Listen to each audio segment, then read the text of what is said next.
Good evening to all of you. जैसा कि chapter number first हम पोएम के बारे में जान चुके हैं, आज हम उसके अभी क्वेश्चन आंसर देख लेते हैं क्या है। तो पहला क्वेश्चन जो आपके बारे में है chapter number first teach me to listen lord का पहला क्वेश्चन है, what message do those who are our nearest give us. जो हमारे सबसे नज़दीक हैं, वे हमें क्या संदेश देना चाहते हैं। व्हाट मैसेज, क्या संदेश देना चाहते हैं। दोज, जो, who are our nearest give us, जो हमसे एकदम करीब हैं, हमसे जो एकदम नज़दीक हैं। तो देखिए वो संदेश देना चाहते हैं क्या, दे गिव द मैसेज, वे संदेश देना चाहते हैं दैट, कि दे मस्ट बी लिसन, उन्हें सुना जाए, and must be accepted as, और उन्हें वैसे ही स्वीकार किया जाए, एज दे आर, जैसे वे हों। ठीक है ना। They give the message that the must be listen, must be accepted as they are, means होता है कि वे जैसे भी हों उन्हें सुना जाए और क्या किया जाए, स्वीकार किया जाए। देखिए कितना अच्छा प्रश्न था ना, कि दे give the message, way message देना चाहते हैं जो हमसे एकदम नज़दीक हैं। कौन है हमारे नज़दीक, माई फ्रेंड्स, माई फैमिली, माई को वर्कर्स। वो कहते हैं कि मैं जैसे भी हूँ आप हमें क्या करिए, स्वीकार करिए। ठीक है। सेकंड क्वेश्चन है, what are the people for from us. ऐसे far from us, far means होता है दूर, फ्रॉम मतलब से, अस मीन्स होता है वी।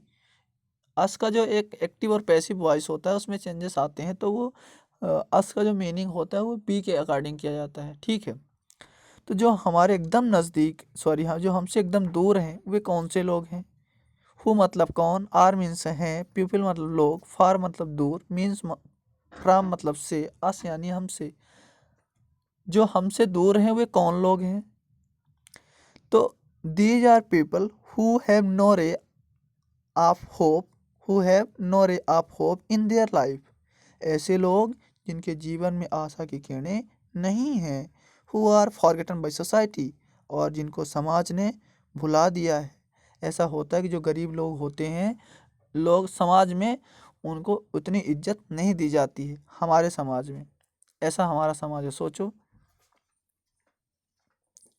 मतलब बड़े लोगों की ज़्यादा रिस्पेक्ट दी जाती है, गरीब लोगों को रिस्पेक्ट नहीं दी जाती। जबकि समाज क्या है, समाज जेंडर बायस है, सबको बराबर मान्यता दी जानी चाहिए। तो कवि कह रहा है कि these are people who have no ray, जिनके जीवन में आशा की किरणें नहीं हैं। Who are forgotten by society, and जो समाज के द्वारा भुलाए जा चुके हैं। And who are suffering a great deal, और जो बहुत दुखों से पीड़ित हैं। ऐसे लोग हमसे दूर हैं। कौन कौन से हैं। No have you who have no ray of their life, जिनके जीवन में आशा की किरणें नहीं हैं। Who are forgotten by society, जिसको समाज ने भुला दिया है। Who are suffering a great deal, जो अत्यधिक दुख से पीड़ित हैं। ऐसे लोग क्या हैं, हमसे दूर हैं। अगला क्वेश्चन देखिए क्या कहता है, whom does the poet wish to trust. Whom whom does the poet wish to trust, कभी किस पर विश्वास करने को कहता है। तो एक लाइन में लिखा है, आपको पढ़ाते समय बताया था, अवर इनर वॉइस। बस इसका आंसर सिर्फ इतना ही है, अवर इनर वॉइस। देखिए द पोएट से क्वेश्चन चालू हुआ आंसर लिखने के लिए। तो देखिए the poet wish to trust us, wish us to trust our inner voice. इसका आंसर सिर्फ इतना ही है, अवर इनर वॉइस। किस पर विश्वास करने को कहता है, तो अंतरात्मा की आवाज़ पर, आवर इनर वॉइस, अपनी अंतरात्मा की आवाज़ पर। OURINNERVOICE लिखा हुआ है। ठीक है। तो क्वेश्चन 3 कंप्लीट होता है। आगे चलते हैं, क्या कुछ है देख लेते हैं। देखिए क्वेश्चन नंबर 4 क्या कहता है, what do you suppose the hopeless, the forgotten, the anguished want to tell us. ऐसे लोग जो होपलेस हैं, निराशावादी लोग, forgotten, anguished, want to tell us, anguish मतलब होता है बहुत दुखी लोग।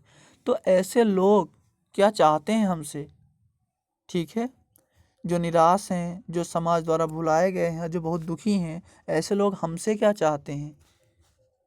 तो देखो, ऐसे लोग चाहते हैं कि they want to tell us to give them our sympathy love and care. वो चाहते हैं सिर्फ इतना ही कि हम उन्हें क्या दें, लव, आवर सिंपैथी सहानुभूति, लव एंड केयर, हम उन्हें क्या दें, सिंपैथी दें, सहानुभूति दें कि हम आपके साथ हैं, ठीक है, उन्हें प्यार करें और उनसे हम क्या करें, उनकी केयर करें, ठीक है।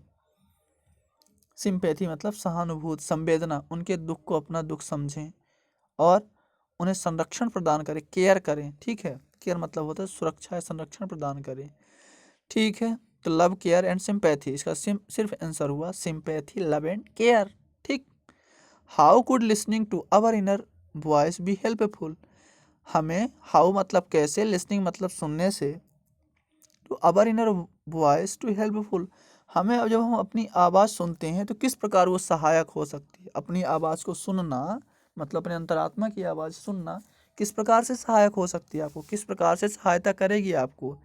इट हेल्प अस, देखिए आंसर क्या है, it help us in becoming less afraid as well as give us as proper guidance. देखिए, it help us become less afraid, आप कम भयभीत होंगे, ठीक है, आपको कम भयभीत होने में आपकी सहायता करेगा। और साथ ही साथ क्या, as well as give us proper guidance, आपको सही मार्गदर्शन भी प्रदान करेगा। आपकी अंतरात्मा की आवाज़ देखिए हमेशा आपको सही रास्ता ही बताता है। एक बार कभी भी आप कोई काम करने जाते हो, अपने अंतरात्मा की आवाज़ सुन के तो देखिए, हमेशा सही ही आवाज़ निकलती है कि आप ऐसा ना करिए, भले हम करें या ना करें, ठीक है। अगला क्वेश्चन देख लेते हैं, what is the overall mood of the poem? Overall mood of the poem का मीन्स होता है इस कविता का केंद्रीय भाव क्या है।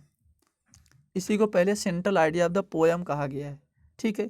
ये बहुत मोस्ट इंपॉर्टेंट क्वेश्चन है, कई बार आपके एग्जाम में पूछा गया है और क्वेश्चन नंबर सेकंड तो कम से कम 4 से 5 बार आ चुका है, ठीक है। The overall mood of the poem, कविता का केंद्रीय भाव यह है कि दैट मीन्स होता है कि of love, care and devotion, love, care and devotion of humanity into God. हमें कहने का मतलब ये है कि हमें मानवता और भगवान के प्रति, मानवता और भगवान के प्रति, ईश्वर के प्रति, उस खुदा के प्रति, मालिक के प्रति प्रेम, चिंता और समर्पण का भाव रखना चाहिए। The overall mood of the poem is that love, care and devotion, love, care and devotion, प्रेम, संरक्षण, समर्पण का भावना किसके प्रति होने चाहिए, ह्यूमैनिटी, मानवता के प्रति, और ईश्वर के प्रति प्रेम, संरक्षण और संवेदना की भाव होनी चाहिए। Love, care and devotion, love, care and devotion of to humanity in to God, भगवान के प्रति और मानवता के प्रति हमें क्या होना चाहिए, हमारे मन में प्रेम, चिंता और समर्पण का भाव होना चाहिए। आशा करता हूँ कि ये चैप्टर आपको समझ में आया होगा और आंसर क्वेश्चन भी समझ में आया होगा। शिक्षा जगत से जुड़ के राष्ट्र निर्माण में सहयोग करने के लिए आप सभी का प्रेम पूर्वक धन्यवाद।